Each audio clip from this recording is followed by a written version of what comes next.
नाव नोंदणी असो तर 31 खासदार त्याच मतदार यादीवर त्याच ईव्हीएमवर निवडून आले. मग आता ते खोटे निवडून आले होते का? ते 31 खासदार त्यांनी मतचोरी केली होती का? हे जरा आधी मोर्चामध्ये स्पष्ट केलं पाहिजे. हा मोर्चा म्हणजे महाविकास आघाडीच्या पराभवाचे कारण तयार करण्याकरता मोर्चा आहे.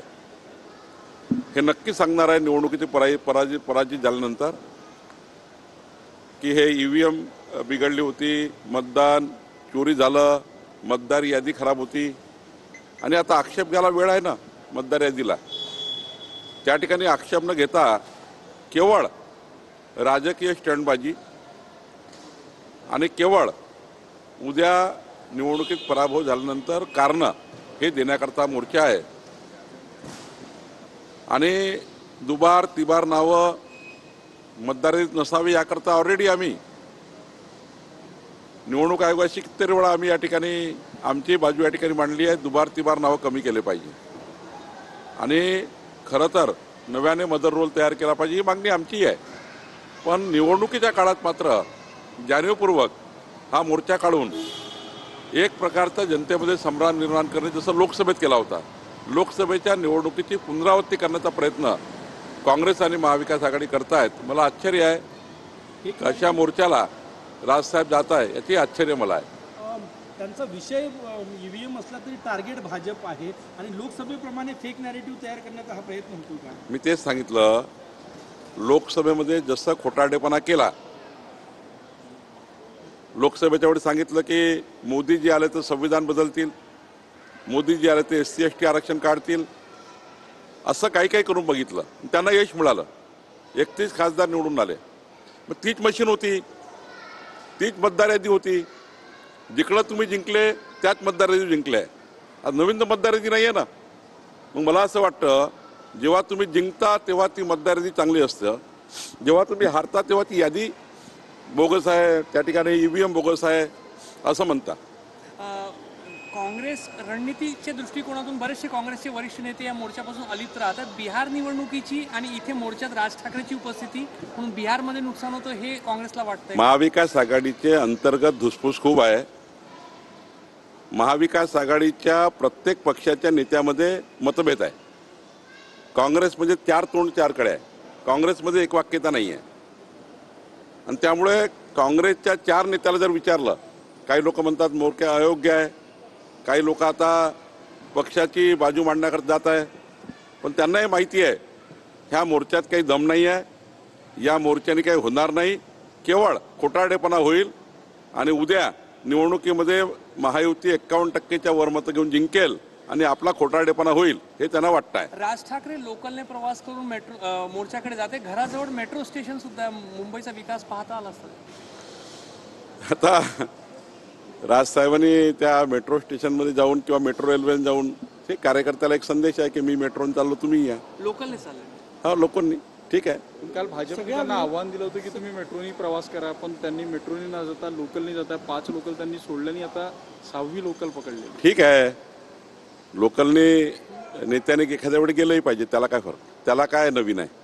सगळ्या विरोधकांचं म्हणणं आहे मोर्चातून की जोपर्यंत मतदार याद्या स्वच्छ होत नाही तोपर्यंत निवडणुका घेऊ नका, त्याला वर्ष लागलं तरी चालेल. स्थानिक स्वराज्य संस्थेच्या निवडणुका या लोकसभा आणि विधानसभेच्या यादीवरच होतात, लोकसभेच्या यादीवर प्रामुख्याने होतात.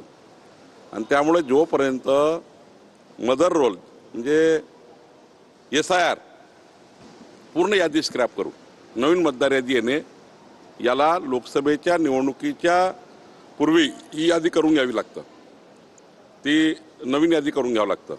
ती यादी मग संपूर्ण निवडणुकीला अप्लिकेबल असतं. लोकसभेच्या निवडणुकीला वापरलेली यादी ही विधानसभेला वापरतात आणि विधानसभेला वापरलेली यादी ही स्थानिक स्वराज्य संस्थेला वापरतात. त्यामुळं हे जे चालू आहे हा त्या ठिकाणी संभ्रम निर्माण करणे सुरू आहे. त्यांनाही माहिती आहे की निवडणुका होणार आहे, ते निवडणुकीत पराजित होणार आहे, त्यांना सर्व माहिती आहे. त्यामुळं ते निवडणुकीचा पराभव लपवण्याकरता करतायत. तुम्ही म्हणाले काँग्रेसचे 4 नेते 4 दिशेत तोंड करून, आजी प्रदेशाध्यक्ष माजी प्रदेशाध्यक्ष दोन्ही आज ॲब्सेंट आहेत. मी तुम्हाला तेच सांगतो, कुणात एकवाक्यता नाही आहे. काँग्रेसचे सर्व नेत्यांचे तोंड एकामेकाकडे आहे. म्हणजे कोणी एकामेकाशी बोलायला तयार नाही, विसंवाद आहे. आणि अशा परिस्थितीमध्ये जो मुख्य पक्ष काँग्रेस आहे तोच या ठिकाणी विसंवाद असल्यामुळं कुठल्याही त्या ठिकाणी निवडणुकीच्या अजेंड्यावर नाही आहे. आता हा मोर्चा ठाकरे बंधूंनी जाहीर केल्यामुळं त्या ठिकाणी कोणी ना कोणी जातील, आपलं त्या ठिकाणी अपीअरन्स दर्शवतील. पण काँग्रेसची मूळ भूमिका जी आहे आपसात बसण्याची आणि आपसात बसून निर्णय करण्याची, या भूमिकेपासून काँग्रेस दूर गेली आहे. दोन्ही ठाकरे बंधू एकत्र आल्यावर मुंबई महानगरपालिकेत काही परिणाम होईल असं वाटतं का भाजपला? आम्हाला काय कुणाची एकत्र आलं काही फरक पडत नाही. आम्ही 51%ची तयारी केली आहे. आमची महायुती 51% जिंकेल. जनतेचा विश्वास आहे, देवेंद्र फडणवीस सरकारवर लोकांचा विश्वास आहे, मुंबईच्या विकासावर विश्वास आहे. संपूर्ण महाराष्ट्रामध्ये शेतकऱ्याच्या पाठीशी आम्ही राहिलेलो आहे. त्यामुळं डबल इंजिन सरकार, देवेंद्र फडणवीसचं सरकार, मोदी यांचं सरकार, डबल इंजिन सरकारच्या माध्यमातूनच महानगरपालिका नगरपालिकेमध्ये विकास होऊ शकतो हे जनतेला माहिती आहे. शेवटी स्थानिक स्वराज्य संस्था ज्या असतात त्याला सरकारचं पाठबळ लागतं आणि म्हणून त्या ठिकाणी लोक आमच्या पाठीशी राहतील. अजितदादांनी म्हटलं की 0% व्याजदरांनी कर्ज देऊनही नेहमी माफ कशाला, फुकटचं कशाला, कर्जमाफीची चर्चा सुरू असताना दादांचं असं वक्तव्य. नाही, काल मी बघितलं त्यांनी शेतकऱ्यांना कर्जात जाऊ नये, शेतकरी पुन्हा कर्जात जाऊ नये याकरता काही उपाययोजना सरकार करत आहे.